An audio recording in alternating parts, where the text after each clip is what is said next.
Welcome to the DrRcraft CSS transformations tutorial. HTML elements can be styled with CSS transformation properties to be transformed in its surrounding 2D area.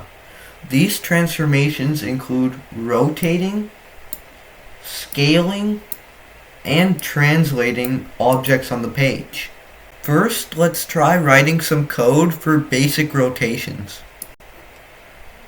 First, let's add a div element that we can actually transform and see the transformations. Now, I'm just going to make a div element here and then go to my CSS and style it. First, we'll give it a background color of something simple like the color red, and then give it some dimensions. First, width, you can go with 100 pixels, and the same height, 100 pixels. And now we can see the div element on the page. Now let's try doing some basic rotations on it. To do all transformations in CSS, we use the transform property. And the transform property takes any number of functions. So first we can start with rotating this div element. So we do rotate by using the rotate function. And then we can do any degree measure. For example, 45 degrees rotates it 45 degrees. The regular rotate function by default rotates the element by its center point. However, we can make it rotate on an axis by changing rotate to rotate X to make it rotate on the x-axis. And we can change the angle here to see the rotation better. And 90 degrees is just a small line here. And we can also do the same on the y-axis. Rotate y 60 degrees. It squishes it, and we can change the angle at which it rotates. Next, let's try scaling our element. Scaling elements is very similar to rotating elements, except you just use the scale function.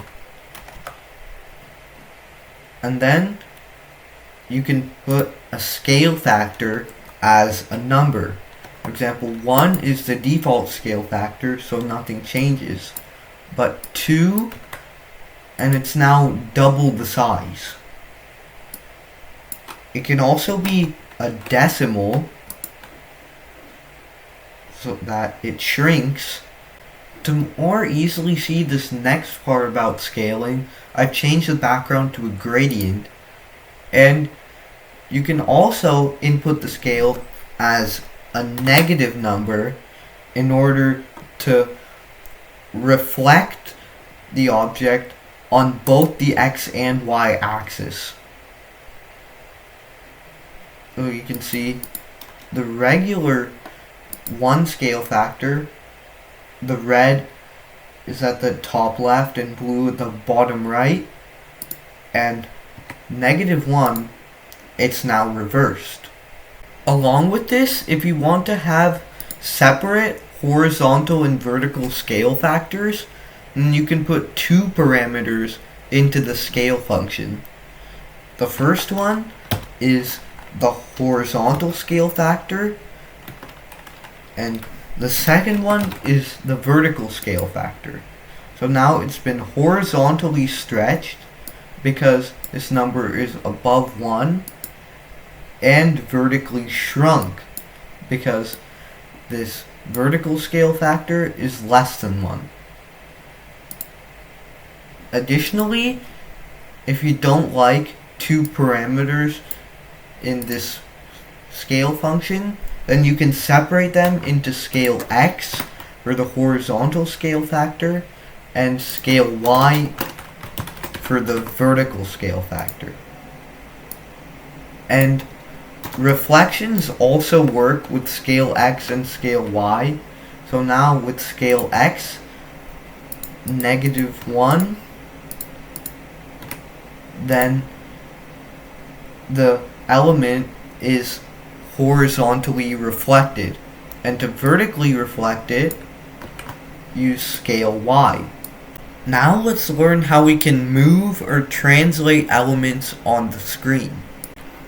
Translating elements using the transform property is probably the simplest to understand out of all the types of transformations. It just uses the translate function. And then we can translate it, for example, by 50 pixels, and it moves 50 pixels to the right. We can also put a negative number here to move it to the left, and if we want to move it up or down, then we can add an extra parameter.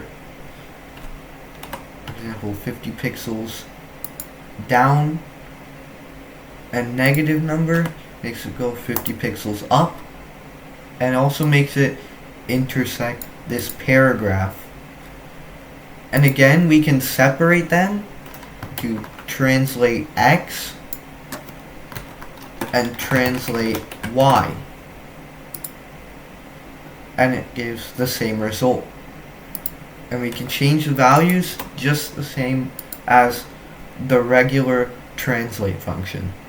And if the regular translate function has only one parameter, then it's exactly the same as the translate X function. So we can just remove the X on this function name, and it'll work exactly the same. This concludes the CSS transformations tutorial. Thank you very much for watching.